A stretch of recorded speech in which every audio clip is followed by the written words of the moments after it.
For today's buttercream piping tutorial, I'll be showing you how to make one of my favorite decorations for fall cakes and cupcakes, a buttercream pumpkin.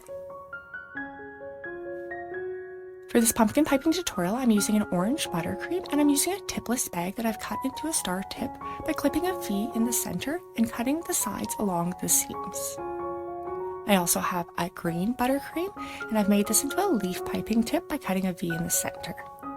To begin, I'm going to use a small amount of buttercream to attach a piece of parchment to a flower nail. These can also be piped directly onto your autumn cakes and cupcakes.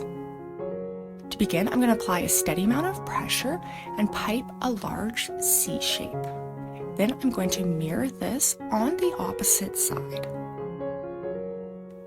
Now we're going to repeat this process and work our way inward, ensuring that we are overlapping our previous lines so that we build up a nice 3D looking pumpkin. As we come in to do the center, I'm going to move my tip up slightly and not start quite at the bottom to ensure that we end up with that nice shape. For our final line, make sure you bring it all the way up to the top. Now I'm going to switch to my green buttercream and I'm going to apply a small amount of pressure, pull up and then slightly off to the side to create a nice stem on my pumpkin. And that is how easy it is to create these cute buttercream pumpkins. As always, all of the written instructions can be found down in the description box below. If you have enjoyed this tutorial, I'd appreciate it so much if you would like or subscribe, and I'm going to link some more videos here for you. Thanks so much for watching.